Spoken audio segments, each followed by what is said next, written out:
నమస్కారం వార్తలకు స్వాగతం. ముందుగా ముఖ్యాంశాలు. మాజీ CM KCR press meet, Congress నేతలపై ఫైర్. మంత్రి పొన్నం ప్రభాకర్ ప్రెస్ మీట్, కేసీఆర్ పై ఫైర్. మాజీ సీఎం కేసీఆర్ ప్రెస్ మీట్ నిర్వహించారు. ఈ సందర్భంగా పలు అంశాలపై ఆయన మాట్లాడారు. అదేవిధంగా మత్స్యకారులకు భరోసా లేదు, ఎవరికి కూడా చెప్పుకోదగ్గ భరోసా లేదు. ఇందులో విశేషం హైలైట్ ఏంటంటే ఆర్థిక మంత్రి ప్రతి మాటను ఒత్తి ఆ డబ్బు వచ్చినప్పుడు అదేందుకు మహాప్రపంచం విజయంలాగా ఒత్తి చెప్పడం తప్ప కొత్తది ఏమీ లేదు. ఒత్తి పలుకులు పలకడం తప్ప కొత్తగా చెప్పింది ఏమీ లేదు. ఏ ఒక్క కొత్త సంక్షేమ పథకం కానీ ఏది కూడా లేదు. మహిళల పట్ల కూడా చాలా స్పష్టంగా చెప్పాల్సిన అవసరం ఉండేది. కానీ వాళ్ళు మేము 1,00,000 కోట్లు ఇస్తాం, అన్ని రుణాలు, ఆ రుణాలు వీలేదో ఇస్తున్నట్టుగా ఆల్రెడీ ఉన్న స్కీమే, నథింగ్ న్యూ అబౌట్ ఇట్, ఏమి లేదు. వెరసి ఇష్యూ యాజ్ ఏ హోల్. దురదృష్టం ఏంటంటే, చాలా బ్యాడ్ లక్ ఏంటంటే, మేము కూడా ప్రభుత్వం ఏర్పడిన తర్వాత కనీసం ఒక 6 మాసాల సమయం వాళ్ళకి ఇవ్వాలని మేము అనుకున్నాం. నేను కూడా శాసనసభకు పెద్దగా రాలేదు. కానీ ఈరోజు బడ్జెట్ చూస్తే ఏ ఒక్క పాలసీ ఫార్ములేషన్ జరగలేదు. రాష్ట్రానికి సంబంధించినటువంటి ఏ ఒక్క విషయంలో కూడా ఈ అర్బక ప్రభుత్వం ఇప్పటి వరకు పాలసీ ఫార్ములేషనే చేసినట్టుగా కనపడతలేదు. వ్యవసాయం ఉంది, మాకు స్పష్టమైన అవగాహన ఉండే ఈ రాష్ట్రంలో వ్యవసాయ స్థిరీకరణ జరగాలని మేము 2 పంటలకు కూడా ఇచ్చినాం రైతు బంధు. వీళ్ళు ఎగ్గొడతామని చెప్తా ఉన్నారు. మేమేదో రైతులకు ఇచ్చిన డబ్బును దాన్ని పాడు చేసినాము, చెడగొట్టినాము, దుర్వినియోగం చేసిన పద్ధతిలో దురదృష్టకరమైన వ్యాఖ్యలు చేస్తూ ఉన్నారు. అంటే ఇది పూర్తిగా రైతు శత్రు ప్రభుత్వం అనేది తెలుస్తూ ఉంది. ధాన్యం కొనుగోలు చేయలేదు, విద్యుత్ సరఫరా చేయడం లేదు, నీళ్లు సరఫరా చేయడం లేదు, చాలా ఇబ్బందులు పెడతా ఉన్నారు. ఇంకా రైతు భరోసా, రైతు బంధు గురించి ఇంకా ప్రస్తావనే లేదు. ఎప్పుడు వేస్తారని మా ఎమ్మెల్యేలు అడిగితే కూడా కనీసం సమాధానం చెప్తలేరు. కాబట్టి రైతులను వంచింది ప్రభుత్వం, వృత్తి కార్మికులను వంచింది. ఒక్క పాలసీ, ఇండస్ట్రియల్ పాలసీ ఏమిటి? ఏమి లేదు. వాటి గ్యాస్ ట్రాష్ పంచరంగ ఈస్మాన్ కలర్ లాగా చెప్పడం తప్ప, స్టోరీ టెల్లింగ్ లాగా ఉన్నది తప్ప బడ్జెట్ చెప్పినట్టు లేదు.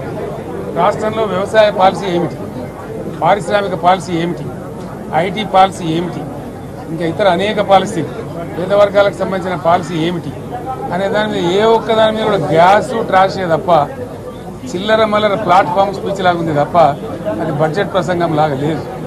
రాజకీయ సభలలో చెప్పినట్టు ఉంది తప్ప ఏ ఒక్క పాలసీని కూడా నిర్దిష్టంగా ఈ పనిని మేము ఎట్లా సాధిస్తాం, మా గోల్స్ ఇవి, మా టార్గెట్స్ ఇవి అనే పద్ధతి కానీ పద్దు కానీ లేదు. ఇది పేదల బడ్జెట్ కాదు, రైతుల బడ్జెట్ కాదు, యువల బడ్జెట్. విశ్లేషణలో మీకు తెలుస్తుంది. భవిష్యత్తులో బ్రహ్మాండంగా మేము దీన్నంతా కూడా చీల్చి చెండాడబోతాం. Thank you. మంత్రి పొన్నం ప్రభాకర్ మీడియా సమావేశం నిర్వహించారు. ఈ సందర్భంగా పలు అంశాలపై ఆయన మాట్లాడారు. మూడో టీఎంసీ ఎవరి లబ్ధి కొరకు చేకూర్చున్నారో చెప్పాల్సిన అవసరం ఉంది. చెప్పిన తర్వాతనే అడుగు పెట్టాలని సందర్భంగా మేము డిమాండ్ చేస్తా ఉన్నాం. అవేం లేక వట్టిగానే శాసనసభలో చేతకాక ప్రభుత్వం పెరుగుతున్న ఆదరణ చూసి, కార్యక్రమాలు చూసి మీరు ఏదో డైవర్షన్ ఇచ్చే ప్రయత్నం చేస్తూ ఉన్నారు. ఇలా ఆశ్చర్యం అనిపించింది. గౌరవ కేసీఆర్ గారు కూడా శాసనసభకు వచ్చాడు, చాలా ప్రతిపక్ష నాయకుడు. మా విజ్ఞప్తిని, మా డిమాండ్ను, మా కోరికను మన్నించి వచ్చింది అనుకున్నాం. హ్యాపీ. బడ్జెట్ ఇంకా ప్రవేశపెడుతున్న అనకముందే వీరు నిష్క్రమించిండ్రు. రైట్, పోనీ పోతూ బయట బడ్జెట్ గురించి కామెంట్ చేసినారు. ఈ బడ్జెట్ చాలా పూర్తిగా అట్లా ఇట్లా అని ఏది పడితే అది అన్నాడు. 1-2 అంశాల గురించి మాట్లాడుతాం మేము. యాదవులకు సంబంధించిన స్కీమ్ గురించి మాట్లాడుతూ ఉన్నారు. అధికారంలో ఉన్నప్పుడు వాళ్ళు ఒకటే ఫేజ్ ఇచ్చారు, 2వ ఫేజ్ ఇచ్చిరా అని అడుగుతా ఉన్నాం. 2వ ఫేజ్ ఇయ్యని వాళ్ళు మీరు గొర్రెల స్కీమ్కు ఏదో జరిగింది అని మాట్లాడితే, ఇలా మొదటి స్కీమ్లో వేసినోడే జైల్లో ఉన్నాడు అవినీతి మీద. మీరు వాళ్ళు సమర్థిస్తున్నారా? దాని తర్వాత మీ టైంలో మేము అధికారం వచ్చే నాటికి 85,485 స్ట్రీట్ల యూనిట్ల పైసలు, ఇది జిల్లా వారీగా కూడా అబ్స్ట్రక్షన్ ఉంది, మీకు ఇస్తాం. ఏ జిల్లాల డీడీలు కట్టిన యాదవులు 2 ఏళ్ళు 3 ఏళ్ళు మీ దగ్గర పెట్టుకొని ఇయ్యాలంటి వరకు కూడా మేము వచ్చినాక వాళ్ళ పైసలు ఇచ్చేసాం. కొత్త స్కీమ్ వస్తుంది. అది పాత అంత అవినీతి జరిగింది. యాదవులకు సంబంధించి ఎట్లా ప్రత్యేకమైన స్కీమ్ తేవాలని ఆలోచన చేస్తున్నాం. బలైన వర్గాలకు సంబంధించి మేము అందరం కూడా ఎస్సీ ఎస్టీ బీసీలకు సంబంధించిన వర్గాల వాళ్ళం. తప్పకుండా మా ప్రభుత్వం, రాహుల్ గాంధీ గారు కూడా స్వయం చెప్తా ఉన్నారు, మా ముఖ్యమంత్రి గారు కూడా దాని తర్వాత మొత్తం ప్రభుత్వం కూడా బలైన వర్గాల సంక్షేమానికి సంబంధించి ప్రాధాన్యత ఇస్తాం. కొత్త కార్పొరేషన్లు వేసినాం, నిధులు ఇస్తాం, రేపొద్దున అనేక సంక్షేమ కార్యక్రమాలు తీసుకుంటాం. కానీ 7-8 నెలల ప్రభుత్వాన్ని శాపనార్థాలు పెట్టిపోతే 10 ఏళ్ళుగా మీరు ఒక్కసారి ఏలు పెట్టుకొని చూపెట్టుకొని గుండె మీద ఏం చేసినారు ఈ రాష్ట్రంలో కార్యక్రమాలు. ఎన్నికలకు మీరు చెప్పిన మేనిఫెస్టో, 10 ఏళ్లలో మీరు ఇచ్చిన మేనిఫెస్టో, మేము 5 ఏళ్లకు ఇచ్చినటువంటి మేనిఫెస్టో ఎంత శాతం అమలైంది 8 నెలల్లో, మీరు 10 ఏళ్లలో ఎంత అమలు చేశారో చర్చకు సిద్ధమని అడుగుతా ఉన్నాం. అవన్నీ ఏం లేకుండా ఇవాళ నిన్న బడ్జెట్లో కేంద్రం అన్యాయం చేస్తే మాట్లాడని కేసీఆర్ గారు ఇవాళ రాష్ట్ర బడ్జెట్ మీద నాకు ఆశ్చర్యం వేస్తూ ఉంది. అంటే ఒకవైపు బీజేపీని మౌనం, ఇద్దరు మీకు అక్కడ ఉండేపడేటువంటి ఒక స్నేహపూర్వకం ఢిల్లీలో చూస్తే గల్లీల కుస్తీకి నిదర్శనం కాదా? నిన్ననే కేసీఆర్ గారు బడ్జెట్ పెట్టి ప్రెస్ కాన్ఫరెన్స్ చేసి బడ్జెట్ మీద మాట్లాడి ఉంటే అవును నిజంగానే రాష్ట్ర పట్ల ఒక ఆలోచన ఉంది అని చెప్పేటువంటి అవకాశం ఉండే. అదేం లేదు. కేంద్రం ఇంత పెద్ద జీరో గోడు గుడ్డు ఇచ్చిన, మొత్తం గాడిద గుడ్డు ఇచ్చినటువంటి బడ్జెట్ మీద మాట్లాడలే. ఇవాళ మేము మా యొక్క ప్రయత్నాన్ని ఇలా హైదరాబాద్ నాటి నగరానికి 10,000 కోట్ల రూపాయలు ఇచ్చి విద్యకు సంబంధించి కావచ్చు, ఇరిగేషన్ కావచ్చు, వైద్యం కావచ్చు, మహాలక్ష్మి పథకానికి సంబంధించి కావచ్చు, బలహీన వర్గాలకు సంబంధించి కావచ్చు, గిరిజనులకు, మైనార్టీలకు అన్ని రకాల కార్యక్రమాలు చేపడతా ఉంటుంటే ఎక్కడ మీకు తప్పనిపించిందో చెప్పమని అడుగుతా ఉన్నా.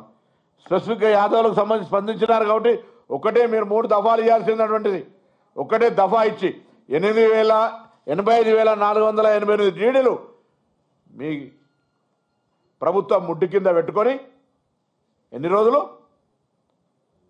వడ్డీ తెచ్చుకొని ఊర్లలో పోతే పాపం చాలా బాధపడుతుండ్రు వీళ్ళంతా.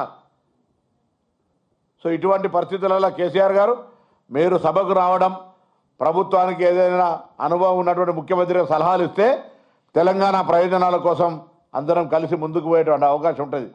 దాని తదుపరి ఎంతసేపు నిన్న కూడా చూసినాం బడ్జెట్కు సంబంధించి వాళ్ళు మాట్లాడుతున్నటువంటి మాటలు పూర్తిగా అంటే తెలంగాణకు జరిగిన అన్యాయాన్ని గట్టిగా మాట్లాడేటువంటి పరిస్థితి కనబడతలేదు. ఏది ఏమైనా ఇవాళ కాంగ్రెస్ పార్టీ సంబంధించినటువంటి బడ్జెట్లో ఇంకా ఏదైనా అవసరాలు అనుకుంటే తప్పకుండా ఇలా చెప్పిందే వేదం కాదు. రేపు అవసరం ఉంటే అనేక సందర్భాల లోపల మనం మార్పులు చేర్పులు ఇంకా అత్యవసర పరిస్థితులలో మార్పులు చేసుకునేటువంటి అవకాశం ఉంటుంది. కాబట్టి ఎక్కడైనా ప్రజలకు ఏదైనా ఇబ్బంది జరిగింది అనిపిస్తే సంబంధిత శాఖ మంత్రులకు కలవడానికి అవకాశం ఉంది. మేము చెప్పింది వినడం తప్ప మోనోడైలాగ్ అంటారు, మోనోడైలాగ్ కాదు, మేము మొనలాగ్ కాదు, మేము మాట్లాడతాం, వింటాం.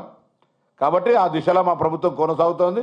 తప్పకుండా ప్రజాహితంగా, ప్రజా సంక్షేమంగా, ప్రజల యొక్క బలైన వర్గాల సంక్షేమ దిశలో మా కార్యక్రమాలు కొనసాగుతాయనే మాట ఈ సందర్భంగా మనం. మాజీ మంత్రి హరీష్ రావు మీడియా సమావేశం నిర్వహించారు. ఈ సందర్భంగా పలు అంశాలపై ఆయన మాట్లాడారు. రూమ్ చోటీ హై, బాత్ బడి హై, లంబా హై, ఆద్మీ లంబా హై. స్టార్ట్ చేయొచ్చా? గౌరవనీయులైన జర్నలిస్ట్ మిత్రులందరికీ నమస్కారం. ఈరోజు తెలంగాణ శాసనసభలో రాష్ట్ర ప్రభుత్వం ప్రవేశపెట్టిన బడ్జెట్ ఎట్లా ఉందంటే ఒక మాటలో చెప్పాలంటే ఆత్మస్తుతి పరనింద. 6 గ్యారంటీలు నీరుగారిపోయినాయి, సంక్షేమం సన్నగిల్లింది, అభివృద్ధి ఆగమ్య గోచరమైంది. గౌరవనీయులు ఉప ముఖ్యమంత్రి బట్టి విక్రమార్క గారు ప్రవేశపెట్టిన బడ్జెట్ అన్ని వర్గాలను కూడా తీవ్ర నిరాశపరిచిందని చెప్పుకోక తప్పదు.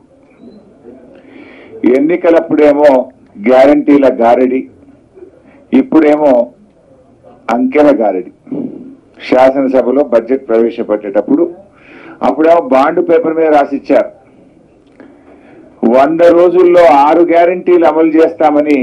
అప్పుడేమో గ్యారంటీల గారడి, ప్రజల్ని నమ్మించారు. ఇప్పుడు బడ్జెట్ చూస్తేనేమో అంకెల గారడి. ఇప్పుడు మీరు 100 రోజుల్లో అమలు చేస్తామన్న 6 గ్యారంటీలు బడ్జెట్ లో ఉండాలన్నా వద్దా? ఏవి బడ్జెట్ లో కేటాయింపులు ఏవి?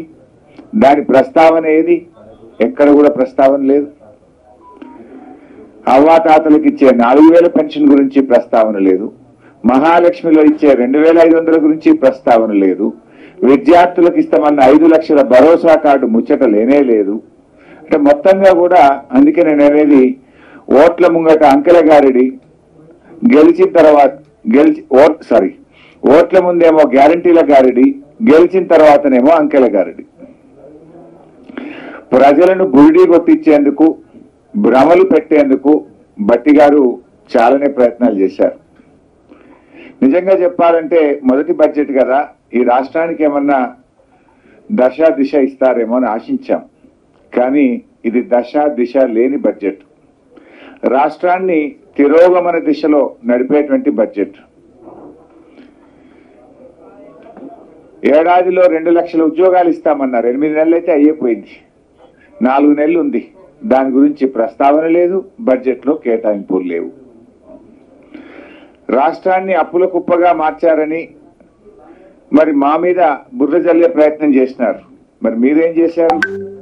బడ్జెట్లో చూస్తే 57,000 కోట్ల అప్పులు తెచ్చుకుంటామని, గత ప్రభుత్వం తెచ్చిన దానికంటే దాదాపు 17,000 కోట్ల అప్పులు ఎక్కువ తెచ్చుకుంటామని ఈ ఆర్థిక సంవత్సరంలో ప్రతిపాదించారు. పోయినసారి నేను ఆర్థిక మంత్రిగా ప్రవేశపెట్టిన బడ్జెట్లో 40,000 కోట్లు ఎఫ్ఆర్బిఎం అప్పుల కింద నేను ప్రతిపాదిస్తే గౌరవనీయులు భట్టి గారు 57,000 కోట్లు ప్రతిపాదించారు. అంటే ఇంకో 17,000 కోట్లు బడ్జెట్ బారోయింగ్స్ లో ఎక్కువ చూపించారు.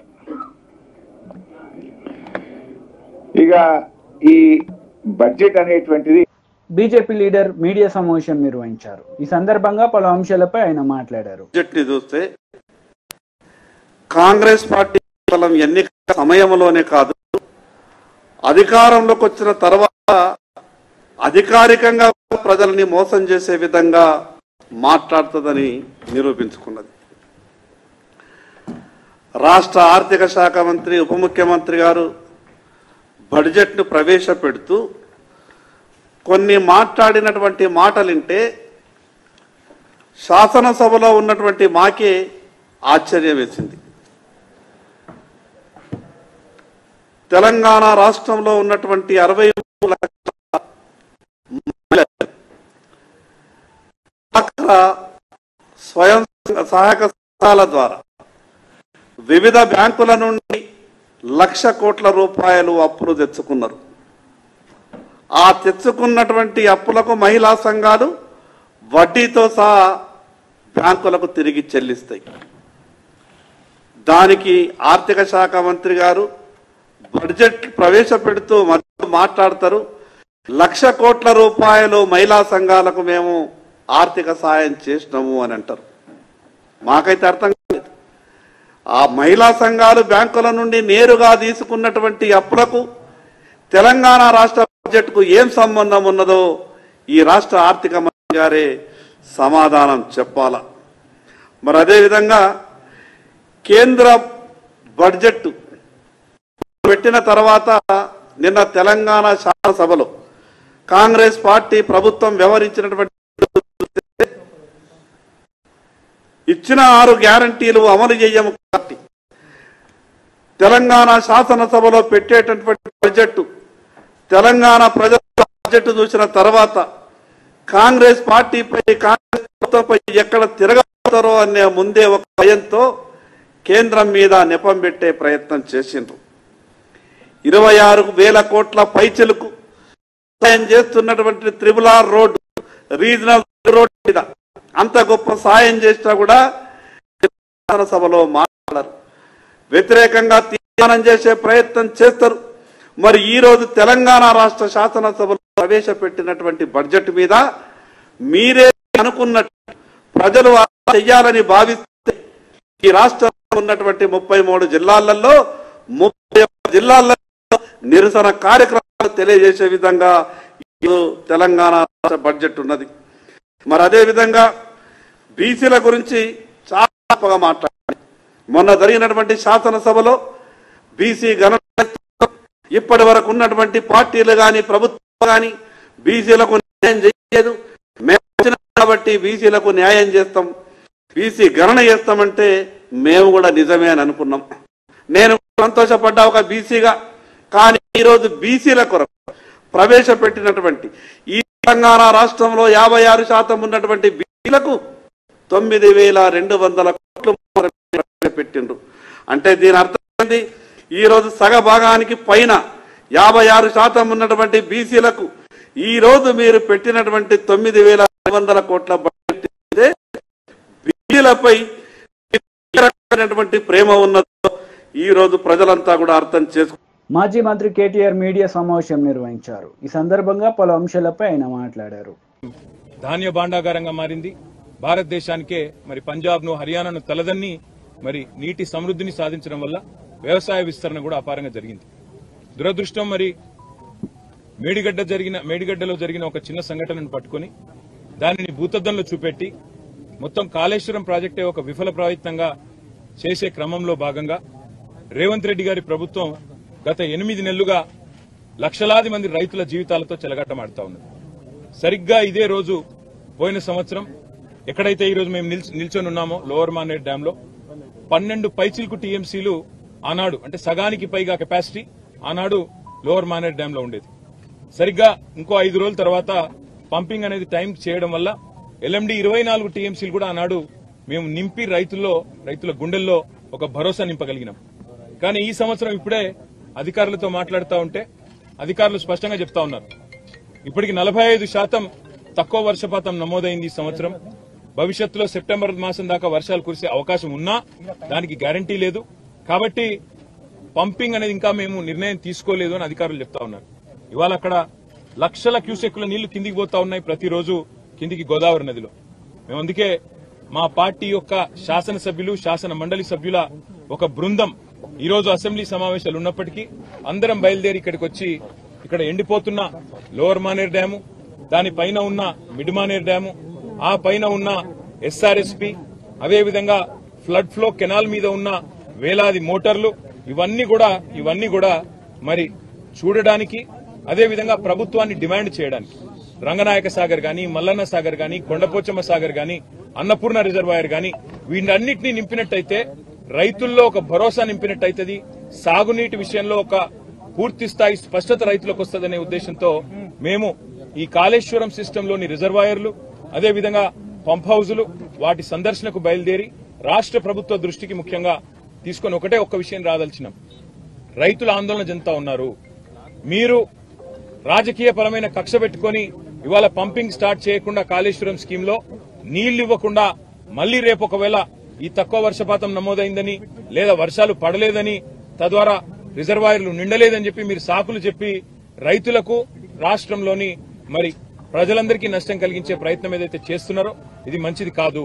ఇవాళ కన్నెపల్లి దగ్గర బ్రహ్మాండంగా మీరు పంపు ఆన్ చేస్తే ఈ అన్ని రిజర్వాయర్లు కూడా పైన 90 టీఎంసీలలో ఈ రోజు కేవలం అక్కడ 23-24 టీఎంసీలు ఉంది శ్రీరామ్ సాగర్ లో అని చెప్తున్నారు. తర్వాత మిడ్ మానేర్ లో 5 టీఎంసీలు ఉన్నది, ఎల్ఎండిలో 5 టీఎంసీలు అంటే 140 టీఎంసీలకు గాను ఈ రోజు కేవలం మనకు 35 టీఎంసీలు కూడా నిండి లేదు. ఒక పెద్ద ఎత్తున పంపింగ్ చేసుకునే అవకాశం వెసులుబాటు ఉంది. దాంతో పాటు మీరు మల్లన్న సాగర్ లో 50 టీఎంసీలు, కొండపోచమ్మ సాగర్ లో 15 టీఎంసీలు నింపితే కేవలం రైతులకే కాదు హైదరాబాద్ మహానగరానికి కూడా రేపటి మంచినీళ్లకు గాని, మార్గమధ్యంలో ఉండే వేలాది గ్రామాలకు, ఇతర జిల్లాలకు, నియోజకవర్గాలకు కూడా మంచినీటికి కూడా ఇబ్బంది లేకుండా మనం రేపటికి మేనేజ్ చేసుకునే అవకాశం ఉంటుంది. ఎన్నిటినీ పక్కన పెట్టి రాజకీయపరమైన కక్ష, కేసీఆర్ గారిని బద్నాం చేయాలని చెప్పి మీరు 8 నెలలుగా చేసిన ప్రయత్నం అందరికి కనబడతానే ఉంది.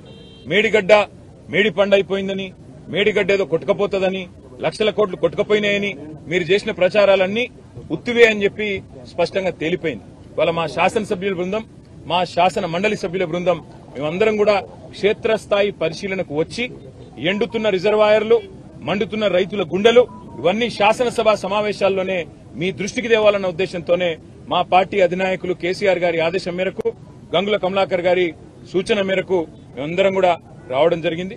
తప్పకుండా రైతుల పక్షాన రాష్ట్ర ప్రభుత్వాన్ని శాసనసభ సమావేశాల్లోనే నిలదీస్తాం, అడుగుతాం. ఎందుకు పంపింగ్ చేయడం లేదు? ఇవాళ దాదాపు 10 లక్షల క్యూసెక్కుల నీళ్లను తట్టుకుని, వరదను తట్టుకుని మేడిగడ్డ బ్రహ్మాండంగా టీవీగా నిలబడి ఉంది. అందుకే మేమనేది రాజకీయాలు వదిలిపెట్టండి, ఎలక్షన్లు అయిపోయినాయి, ఇంకా కూడా రాజకీయ ప్రయోజనాల కోసం, రాజకీయం కోసం వాళ్ళ రైతుల జీవితాలతో చెలగాటం ఆడవద్దని చెప్పి కూడా రేవంత్ రెడ్డి గారికి, ప్రభుత్వానికి విజ్ఞప్తి చేస్తూ అధికారులతో మా సంప్రదింపులు కొనసాగుతాయి. అవసరమైతే అన్ని రిజర్వాయర్లు పోతాం. ఈరోజు కేవలం ఎల్ఎండికి వచ్చినాము, రేపు ఉదయం కన్నెపల్లి పంప్ హౌస్ పోతా ఉన్నాం, అదేవిధంగా మేడిగడ్డ బరాజ్ పోతా ఉన్నాం. అక్కడ కాళేశ్వరం వాతావరణం అనుకూలిస్తే అన్ని కూడా రేపు మధ్యాహ్నం లోపల చేసి మళ్లీ శాసనసభ సమావేశాలకు తిరిగిపోతాం.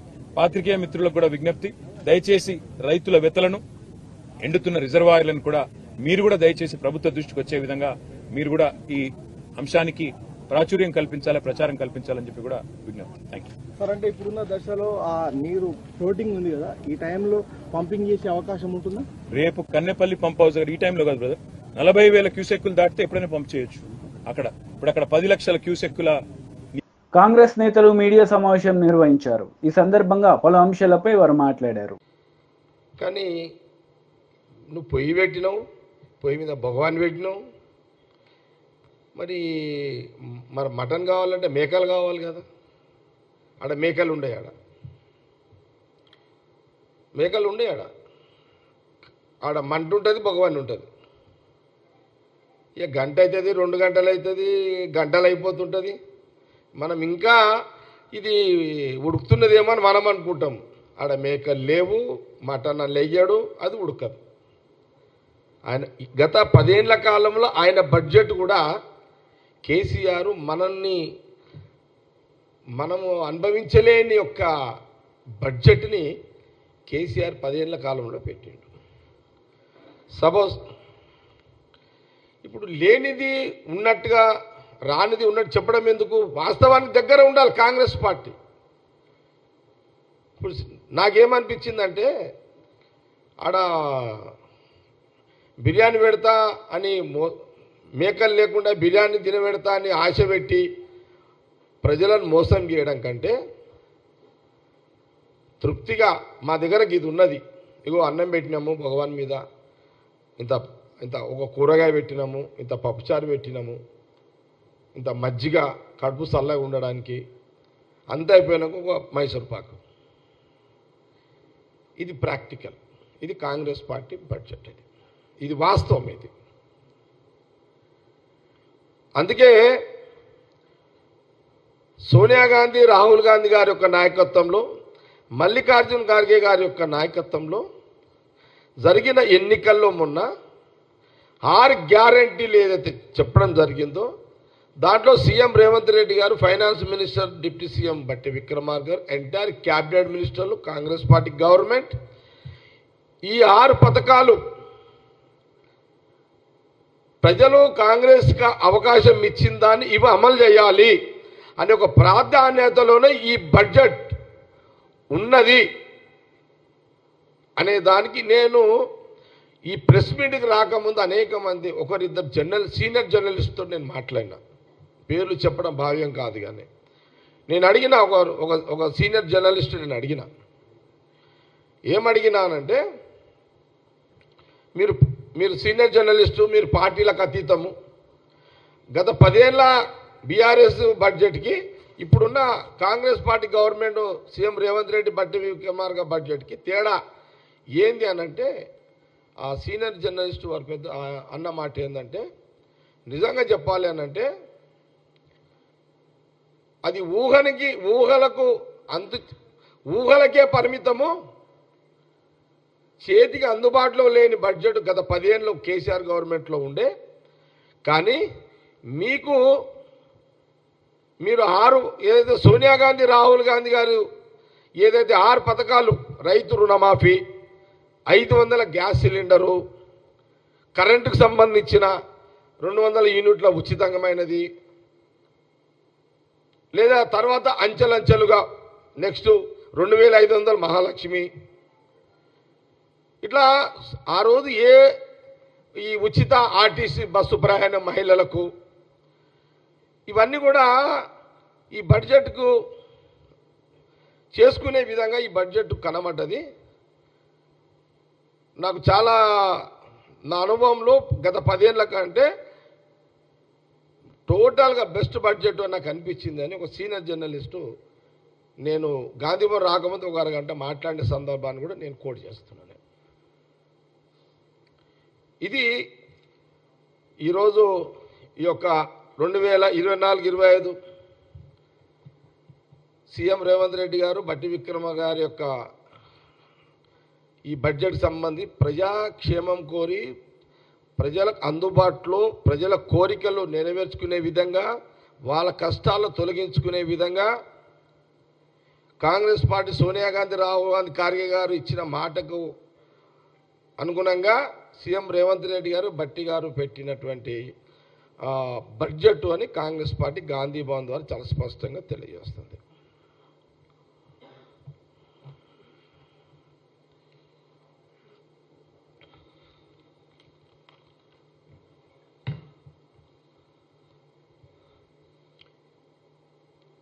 కాంగ్రెస్ పార్టీ అద్భుతమైన ప్రజలకు ఉపయోగపడే బడ్జెట్ అని మేము సాటిస్ఫాక్షన్గా చెప్పడం జరుగుతుంది. ఇది రాజకీయ కోణంలో కాదు.